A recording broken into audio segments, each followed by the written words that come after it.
साथियों, मेरा नाम सतीश कुमार है। मैं कहानियाँ सुनाता हूँ। साथियों, मैं अपने चैनल पर ऐसी कहानियाँ लाता रहता हूँ। तो अगर आपको मेरी कहानियाँ पसंद आती हैं तो प्लीज़ मेरे चैनल को सब्सक्राइब करें। तो आज की कहानी का शीर्षक है कर्मों का फल, जो कि एक बुज़ुर्ग दंपत्ति की कहानी है। एक बुज़ुर्ग व्यक्ति स्टेशन पर गाड़ी में चाय बेचता है। गाड़ी में चाय बेचकर वो अपनी झोपड़ी में चला जाता है और वहाँ अपनी पत्नी से कहता है, दूसरी ट्रेन आने से पहले एक केतली और चाय बना दो। दोनों बहुत बुजुर्ग हैं। आदमी बोला कि काश हमारी कोई औलाद होती तो वो हमें इस बुढ़ापे में कमा कर खिलाती। औलाद न होने के कारण हमें इस बुढ़ापे में भी काम करना पड़ रहा है। ये बात सुनकर उसकी पत्नी की आंखों में आंसू आ गए। उसने चाय की केतली भरकर अपने पति को दे दी। बुजुर्ग आदमी चाय की केतली लेकर वापस स्टेशन चला गया।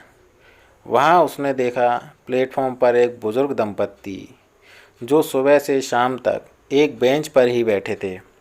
वो दोनों किसी गाड़ी में नहीं चढ़ रहे थे।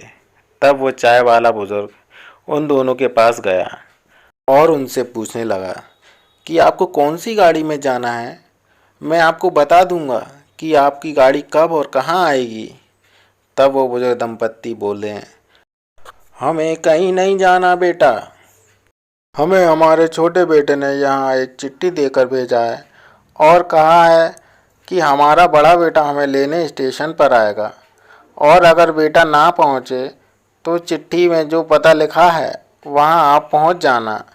तो हमें पढ़ना लिखना आता नहीं है, तो क्या आप मुझे बता सकते हो कि इस चिट्ठी में क्या लिखा है और ये पता कहाँ है, ताकि हम लोग अपने बड़े बेटे के पास पहुँच जाएं।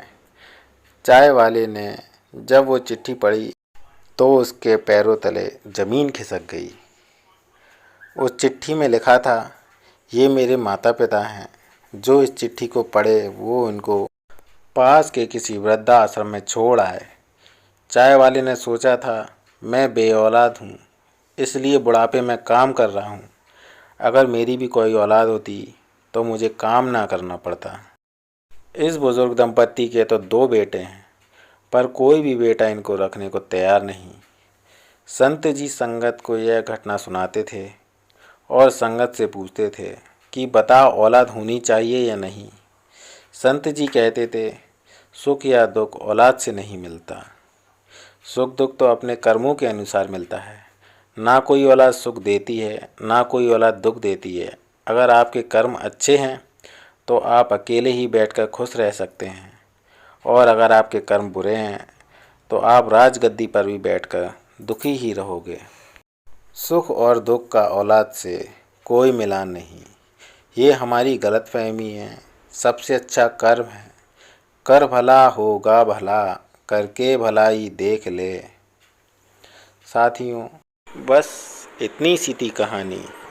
साथियों, अगर आपको यह कहानी अच्छी लगी हो तो कमेंट के माध्यम से हमें अवश्य बताएं और हमारे चैनल को सब्सक्राइब करें। धन्यवाद।